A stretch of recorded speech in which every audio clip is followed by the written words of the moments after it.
Hello, friend. This is Ryan Hicks of TalkToProfit.com, and today I want to talk about how thinking small is the cause of many problems in life.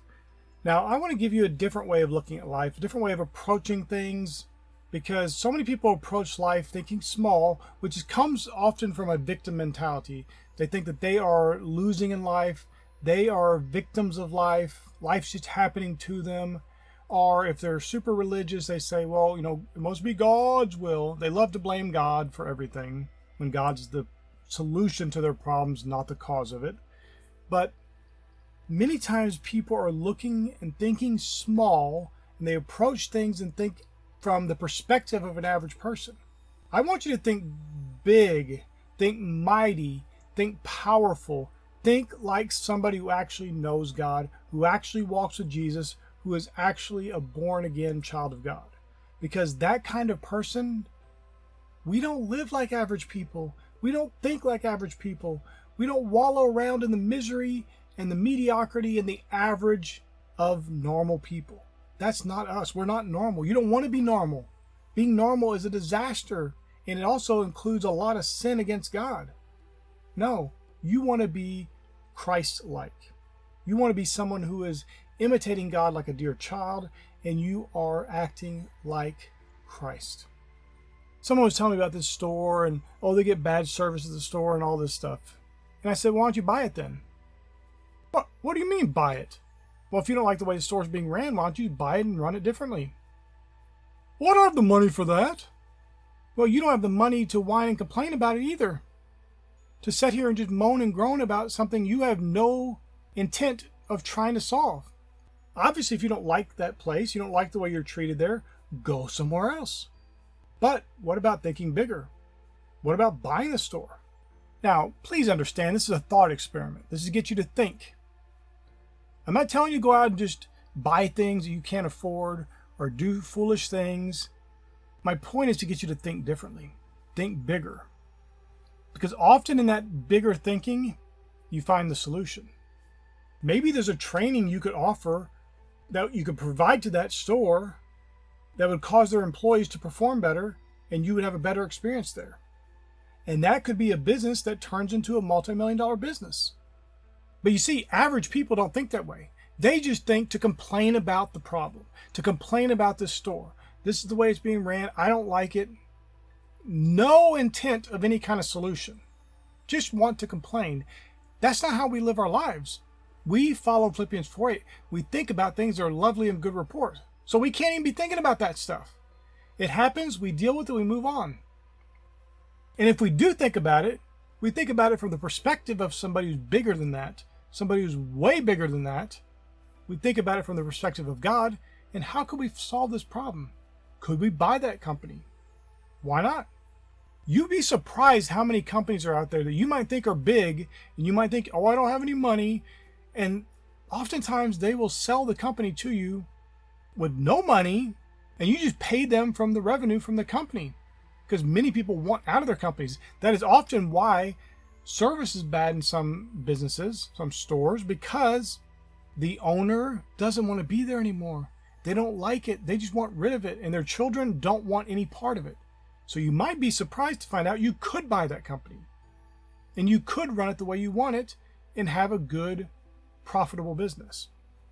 But like I said, I'm not telling you to go buy anything.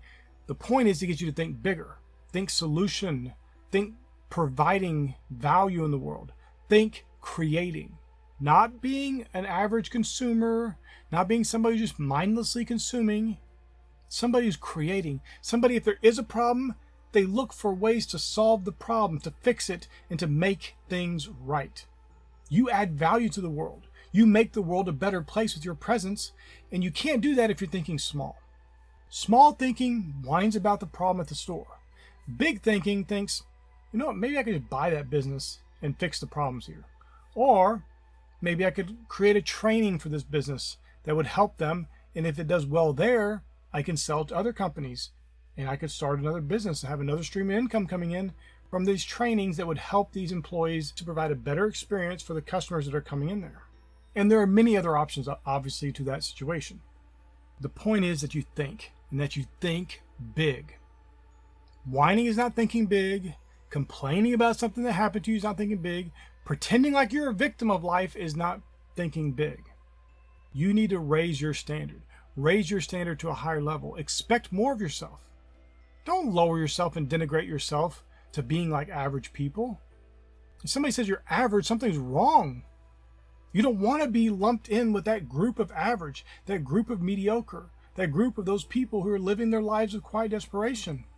You know the King of Kings and the Lord of Lords. You should be living at a higher level, and your level should be where you think big in all situations. You don't think small. You don't think the bare minimum. You don't think just enough to get by. You think big. You think massive, because who is backing you? It's God. He's your Father. Think about it this way. If the bank gave you an unlimited line of credit and said you can go buy any business you want, you can buy any property you want, you can buy anything you want. You have an unlimited line of credit as long as it's big deals, it's big purchases, you can do anything you want. Would you behave differently if you walked into a store and you were treated in an unprofessional way and you didn't like the experience? I bet you would. And I'm not talking about you throw your weight around and act like people are supposed to bow down to you. No. You just realize, you know what, I can solve this. I can just buy this company and fix this problem because these people are trained poorly. Because it's important to note, small thinking will think it's those employees, they're the problem. And of course, some employees are problematic, but oftentimes it's just poor training and a poor experience there. They're dealing with managers that aren't very good. Everybody around there is not trained well, and it flows down to the customer having bad experience. And when the employees aren't even happy to be there, they're probably not going to perform at their peak potential. But you need to think, do you operate like somebody who has God's backing? Or do you operate like somebody who has no backing? Who's just out there flailing around in the world, trying to dodge the fiery darts of the enemy, instead of being somebody victorious, ignoring the enemy completely because he's a defeated foe and because he can't even touch you, and going around and doing big things, doing mighty things, expecting the best, living the best, and of course, having the best experiences because you know God and you walk with Him through His Son Jesus and you live the best life possible. A glorious life where you're thinking big, you don't think small, you don't think negative, you don't think limitation, you don't think lack, you think big. You think of things that are lovely and good report, you think about massive solutions to problems that are existing in the world, and you add more value to the world and make it a better place by the grace of God. My friend, I pray this is a blessing for you. May God bless you richly.